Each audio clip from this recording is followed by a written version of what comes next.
I was one of those people that used to think that working from home was the dream, especially working for yourself. I mean, you don't have to answer to anybody if you're your own boss. You can do things on your own time, take breaks whenever you want to, work in your pajamas. You gotta admit, it sounds like a dream.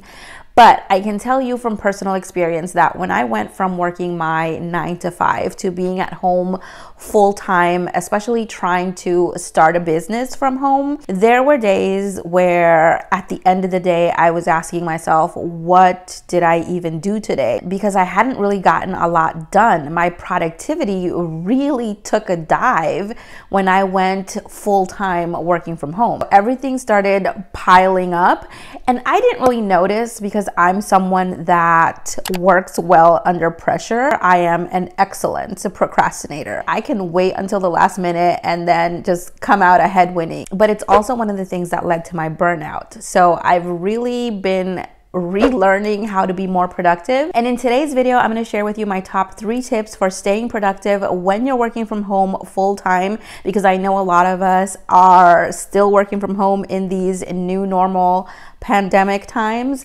or if you are someone that stays at home and are trying to make a go at this, being a YouTuber full time or starting your own business from home. So hopefully it can help you out the way that it's helped me out. So let's jump right into tip number 1, and that is to get up and get ready as if you are going to work, because technically you're just doing it from home. What was happening to me is that I was staying in my pajamas. You know, I was living the dream of working in your pajamas. All that was really doing was keeping me in rest mode, especially when my son was still doing remote learning. You know, he was out here in the living room sitting at the desk doing his work, which meant that a lot of times I was in my room so that I wouldn't interrupt him.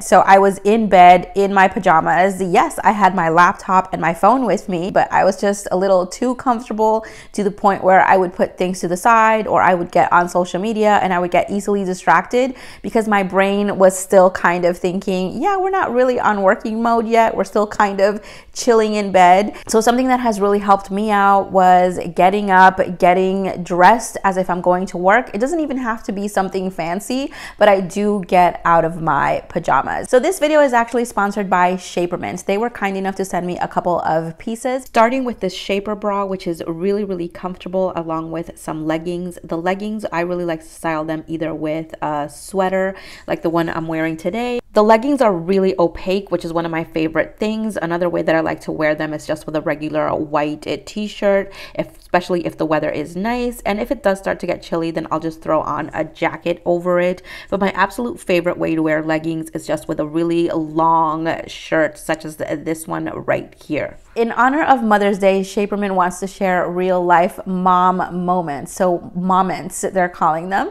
And I think that is just amazing. I liked all the different options that Shapermint has available. The particular leggings that I received were the ones in this style right here. They are the high-waisted shaping leggings. The material is very breathable. They're very opaque. They don't roll down. They also have camis that tuck you in and cinch you in all the right places. Here is a code for 15% off if you want to try any of these out. This simple act of just getting up, getting dressed in the morning as if I'm going to work has made the biggest difference. It really sets the tone, kind of letting my brain know, okay, we are ready to start the day. It is a work day now. Let's get things done. This brings me to tip number 2, which is to set boundaries or to create a space for yourself. So in our case, we have a really small apartment. So my son and I were actually sharing the living room and the desk space. So when he was still doing remote learning, he was up here in the mornings. So what I would do is I would take that opportunity to do a lot of other things around the house. So I was preparing our meals, or I was, you know, cleaning up in the bedrooms,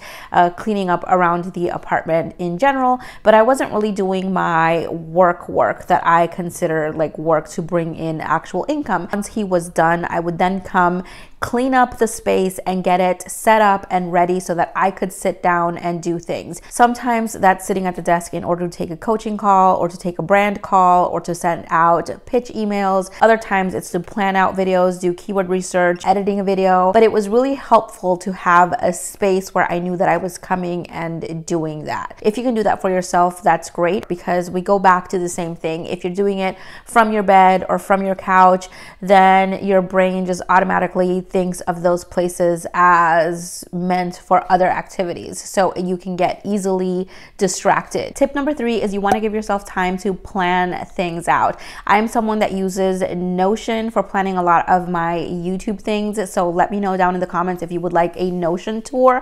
But every now and then I do need a paper planner. I found this great one on Amazon that is reusable. All you really do is once you are kind of done with a page, you take a little wipe and you wipe everything out. When you take the time to plan things out, you can prioritize what needs to get done that day and what things you can sort of be flexible with. So this is something that has helped me out tremendously, especially with my daughter. So I know what are the top priority things that I need to get done. So for example, if I have a video that I have to publish out, if I am working with a brand, if I have a call that I need to take, I know how to plan around those, and I'll usually make sure that those are around my daughter's nap times, or that it'll be around a time when my son is also here and he'll be able to sit with her and play with her if she doesn't want to go down for a nap. But this way I have my list of items that I know these need to get done.